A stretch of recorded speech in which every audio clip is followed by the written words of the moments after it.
acupuncture, as you know, or certain points on the body that the Chinese medicine stipulates have certain electrical properties. As Parchibian was measuring the voltages, he saw a curious spike in them and wondered what the cause of the spike was. Later he learned there had been a solar flare at the moment that he saw this voltage spike. What was strange is that the spike occurred 8.3 minutes before we would be able to see that solar flare, because light travels, at a limited speed. It takes 8.3 minutes for light to get from the sun to the earth.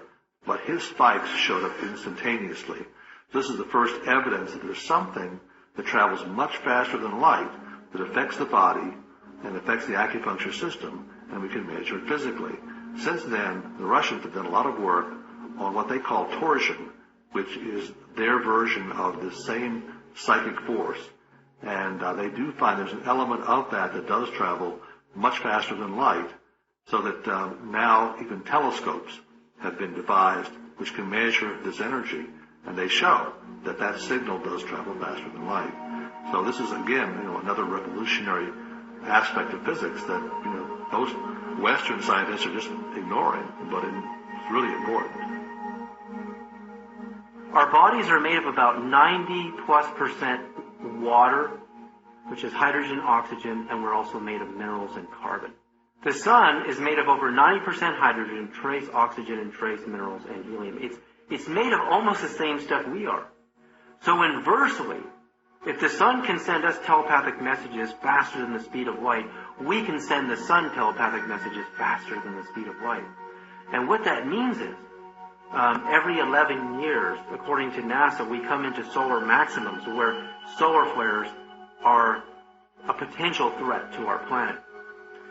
If we can learn to pray and talk to the sun as a living being, not as a god, not as the god of creation, but if we can talk to the sun as a living being, can we collectively, with billions of minds together, ask the sun to calm itself, to harmonize itself with us, and not to harm us? Can we do that? Are our collective minds that powerful? If we consider Dr. Tiller's model once again, realizing that consciousness is operating in a domain beyond the gamma ray spectrum, consciousness has the power to create a universe. Considering a short 10-second gamma ray burst from a supernova will release more energy than our sun will in its entire multi-billion-year lifetime, consciousness in the magneto-electric spectrum and beyond is even more powerful than that. If we could access this through coherent awareness, we could become like gods and goddesses.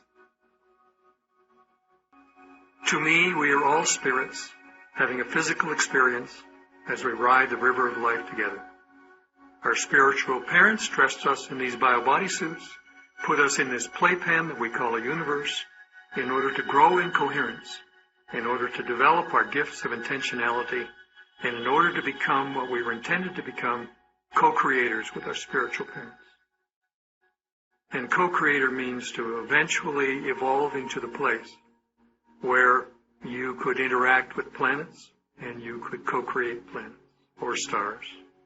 So it's in the game as far as I see it. We're not anywhere near the end of physics, the theory of everything. We're just babes crawling across the floor of the universe. We've hardly begun the great adventure. And all of these things are possible. We manipulate this universe. That's why it's here for us. It's our classroom. No other way to become co-creators on this magnificent scale. But that's in our future from this planet's level of activity.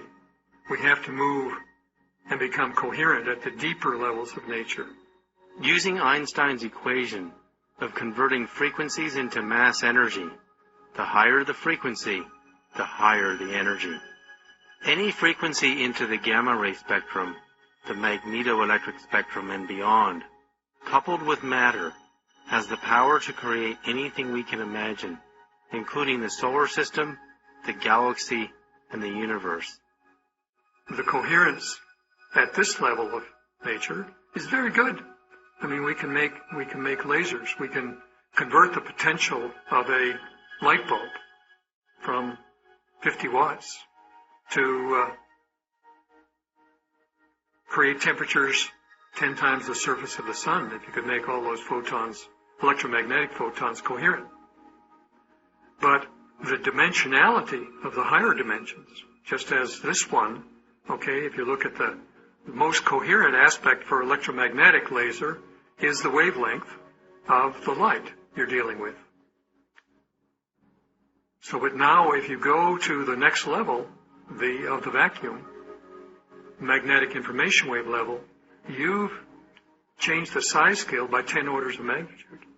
And then to the next level, another 10 orders of magnitude. And the next level, another 10 orders of magnitude. And so to be coherent at those inner levels, really coherent, the energy densities are beyond your imagining. So it isn't just that it goes c squared, c cubed, c to the fourth. The size scale goes down and down and down. The wavelength goes up and up and up. And the power, ultimately, is huge. So in principle, all of the things I've talked about appear to be possible. It is information at this level of reality that tells matter what to do. Consciousness at the magneto-electric spectrum and beyond can also power a spacecraft at the speed of light squared and beyond. Does this give us a new understanding and a new vision of God? When you make the two into one, you will become children of Adam. And when you say, mountain, move from here, it will move. Jesus, the Gospel of Thomas. By tapping into just a small amount of this consciousness, certainly we could change the weather, and we could talk to the sun to ask it to do anything. Imagine for a moment if a hurricane was coming in the future. But now, as people, instead of what we're doing with the weather forecasts, which is we're amplifying the fear and we're looking at all the blowing of the winds and all the torment and so on, imagine instead we had millions or billions of people simultaneously engaged in an organized, synchronized, guided imagery over the media of sending loving intentions and calming intentions to a storm, or even was redirecting it to a safer environment. Would we find that the storm was diminished? Would we find that the storm might be moved? Well, we'll never discover it unless we look for it. If we don't ask the questions and we don't try it, we'll never know whether it matters or not. The key to talking to nature is to know its harmonic language. When we examine this photo of ordinary water, flash frozen while it was exposed to the sound of the sun, we can see it transforms from its ordinary state of disorder into the most perfect sacred geometry. Is there a purpose to the sun's sound waves broadcasting throughout the solar system? Is it a sort of language? Does the sound of the sun bring order to the 9 planets? Pythagoras discovered that all of the planets were producing a sort of cosmic music he called the music of the spheres. When NASA recorded the sounds of Saturn, researchers were in awe.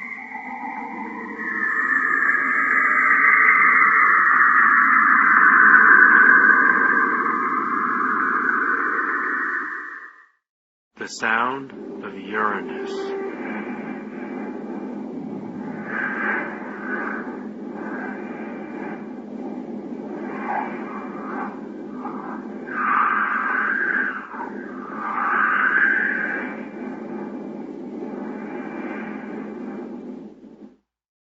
The sound of Jupiter.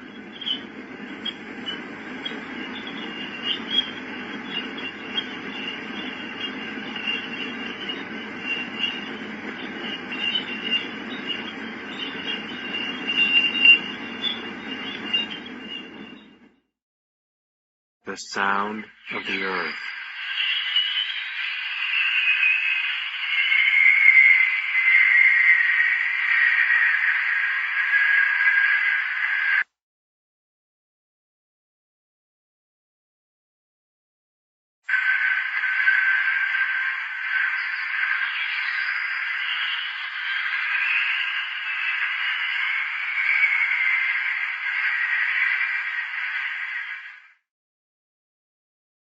When we hear the sound of the earth, we can see it sounds deeply similar to the sounds of birds singing.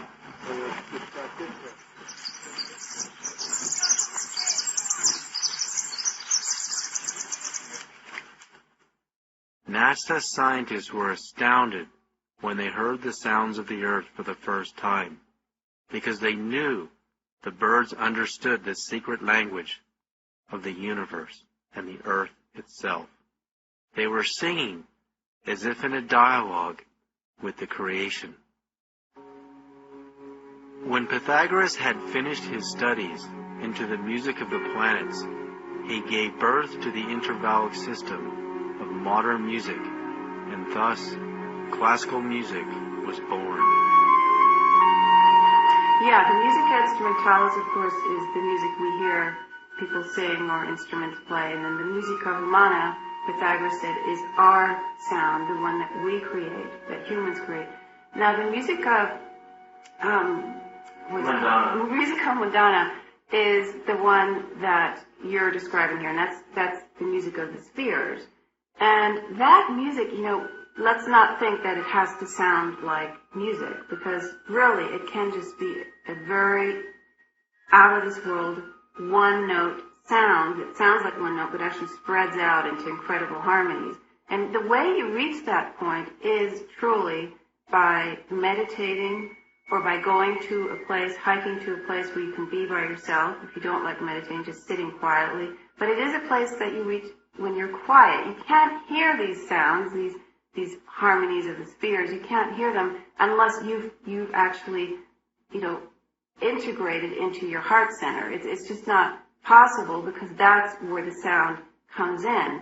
And so again, the idea of using your intuition, your sixth sense, this is what we're all getting into now. This whole new millennium, I believe, is about activating that again and combining all the knowledge we have, letting go of it, and allowing our hearts to listen to what's really out there. And really where it begins, not so you don't feel like this is a very complicated process, where it begins is to hear your own inner voice.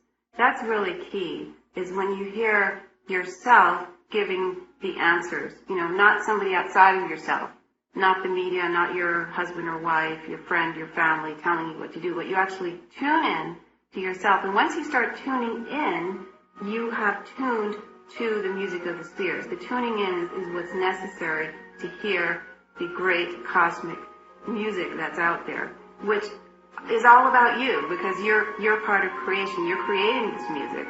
So tuning in will allow you to not only hear it, but also to participate in it as well. And again, it differs for everybody as to how that happens.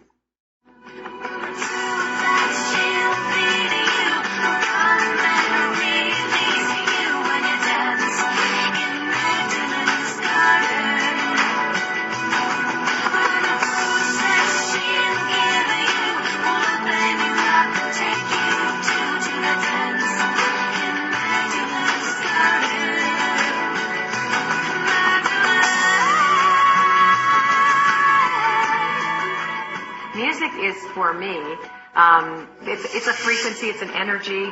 I feel it, the emotion of the song. I actually can sense the signature of a song without knowing where it's coming from, but it's given to me. So is it a talent, is it an aptitude? I think I'm a receiver for this. I receive songs. I hear them, I hear the whole parts of it too, so I hear it fully formed. But my inspiration always comes with a life experience. For me, I write songs about God and humanity. Those are always my two subjects, the sense of separateness that the human being feels, and how we try to regain that connection through relationships, romantic relationships, and how that, or things or whatever, how that disappoints us, and that how there is really only God. So a lot of my songs, you can re-listen to them about healing. You'll hear me talk about what sounds like a relationship when really I'm talking about a relationship with a higher power. But I'm always surprised actually afterwards. But again, it's usually something that I'm thinking about and I want to speak to, so I allow this to be spoken to through the song.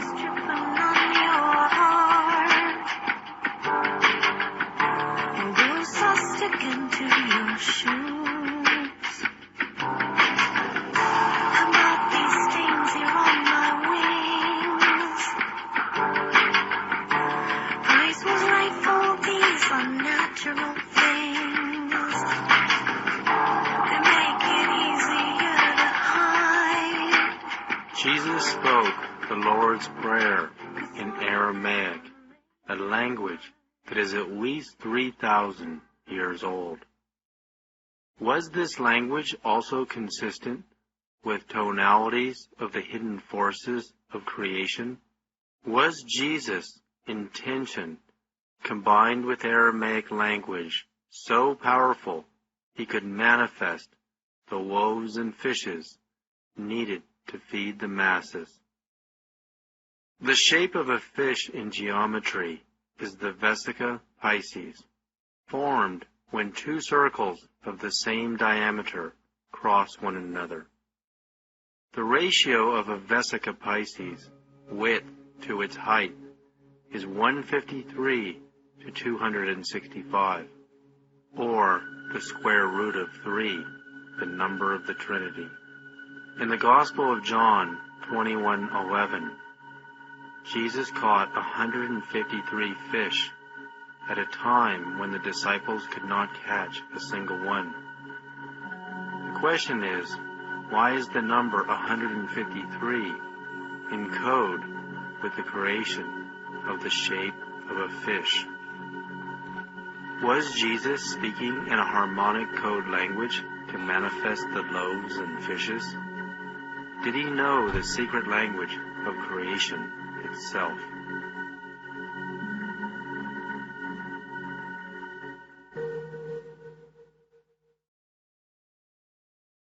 People ask me all the time, where are you, what is divine dialogue and who are you talking to? Now, it really depends on what you believe. There's a friend of mine who believes that Jesus comes to him. As a matter of fact, it's you, David. I don't do Jesus like that, It's like my belief. Oh, and then another friend of mine, is a devout Roman Catholic and an extraordinary medium, and they believe they're talking to Mother Mary. So I believe that the consciousness of those avatars, if you will, the consciousness of those extraordinary beings, who even knows if they were human or not, right? We don't know, but that is living, and we can tap into that, but it sure isn't in us. I can say that information can come through me. So is this the white guy God in the sky? Well, I'm going to say no way. But am I right about that? Well, I don't know. I don't know that. But I do believe that there is an extraordinary matrix of creativity, a living consciousness, a divine intelligence that I don't know what it is. And I can only understand that intelligence to a subjective experience when I have that genius moment, and I know it doesn't come from me. And, the other thing too is that there are so many studies now that are trying to find that. What is God? What is the great organizing designer? We really need to step out of our language is what I think we have to do and forget our labels. The past can't tell us this. Because as a matter of fact, the past is always talking about the people who tried to figure it out then, and so that's their version of it. And it's outmoded now. We have to find new ways. Look at nature. You hold a rose. Can you make one? No. Who made that? You can't tell me it's just a gene or a DNA strand. I don't buy that. And if it is, what informs that? What is the environment that informs one thing to be one thing and one thing to another? And where does consciousness come from? And how are we born? Do we come from other planets? I think any of that is possible. But to answer someone when they say, what is God? Well, God to me is a divining, organizing intelligence, creative intelligence that houses, if you will, the individuated intelligences of those who have come before us, like Buddha, like Christ, whoever you can think of, all these, like Einstein. I mean, like being able to come up with a lost mathematical equation that I don't even know how to count. Come on, that's pretty wild. The HeartMath Institute's Global Coherence Initiative uses scientific technology to perceive electromagnetic changes in the Earth's ionosphere that are coherent with global human consciousness.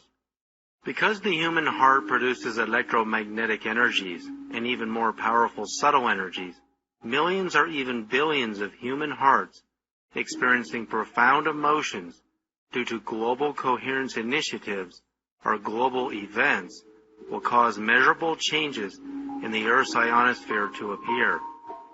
These changes will prove to science and the world the power of human emotions on a global and cosmic scale.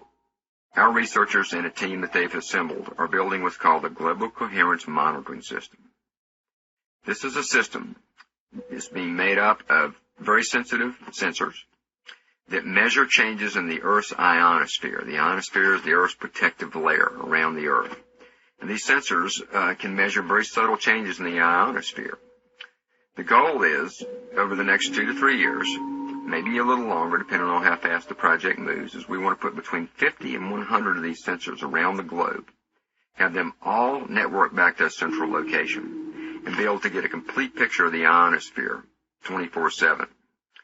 Our belief is that when there are large numbers of people feeling similar emotions, mass emotional output, that could be detectable in the ionosphere.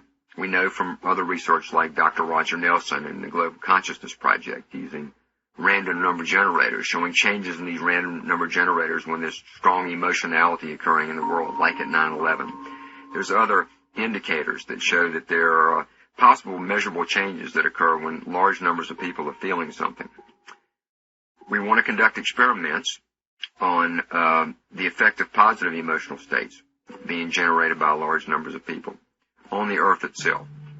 In a sense, sort of metaphorically, what we're attempting to do is to measure the brain waves and heart rhythms of the planet itself. By engaging our consciousness collectively into the global media and buying into the violence and the fear and all of the sensationalism, collectively with 6 billion minds on the planet, we are transmitting consciousness and reinforcing that delusion. We're giving it more energy. We're telling it to maintain itself. And possibly, scientific researchers are finding that our consciousness is actually cooperatively responsible for all this, because consciousness is far more powerful than we can even imagine. The best example I see to explain it is like the movie Catch Me If You Can, where Leonardo DiCaprio hides himself around 10 beautiful girls, and the cops are all looking at the beautiful girls, and so he gets to sneak by, and that's kind of, we're completely being distracted while these other agendas are going on, and also it's putting us down constantly. It's saying, I'm better than you, and just a lot of biasness as well. And it's kind of sad that we're giving a lot of our time to watching TV and, speaking as opposed to action and being the change out in the world. Because the TV is always going to, report about, celebrities and what's going on in Hollywood and news, which is, only 2% of the world is really negative, and they're just focusing and amplifying on that, so it makes it worse than it actually is. And particularly if we know our thoughts create reality, if you have millions of people seeing these images, what's it doing to our world and our psyche on a collective level? You asked the bigger field of the question, and it feeds you the answer. Absolutely.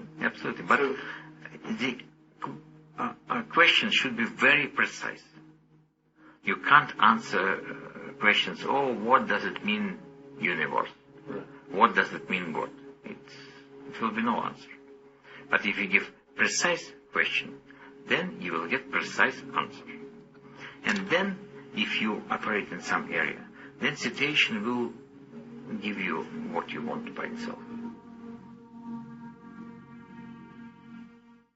Through the practice of meditation, prayer, and insight, we can expand our minds and consciousness into the 9 levels of the universal field of the angelic kingdoms of God.